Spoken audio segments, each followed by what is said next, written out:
जो कारखान्याचा रणजित निंबाळकर आहे तो मुकादमाला उचलून आणायचा, त्याच्यावर खोटे केसेस दाखल करायचा. ज्या बिल्डिंगचं तुम्ही आज मुख्यमंत्री महोदय तुम्ही उद्घाटन करताय ना, त्या बिल्डिंग मध्ये मागच्या 2 वर्षात किती 420 गुन्हे दाखल झाले हे जरा बघा.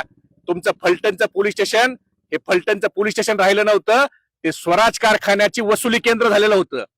त्या वसुली केंद्रात ज्यांना त्या ठिकाणी मुकादम घेऊन यायचा आणि त्या मुकादमाचं फिटनेस द्या आणि त्याला दबाव टाकून वसुली करायच्या. आता तुम्ही मुख्यमंत्री महोदय फलटणचं जे पोलीस स्टेशनचं जे वसुली केंद्र आहे स्वराज कारखान्याचं त्याचं उद्घाटन करताय ना, शेजारी जाऊन स्वराज कारखान्याला जा. 50 ट्रॅक्टर तुम्हाला जप्त केलेले बीड जिल्ह्यातले दिसतील. 50. आमच्या घोगस पारगावच्या घरकळ मुकादमाला उचलून तिथं नेलं, 420चा गुन्हा दाखल करायचा आणि परत त्यांच्यावर त्या ठिकाणी दबाव टाकायचा आणि पैसे वसुली करायच्या पोलिसाच्या मार्फत.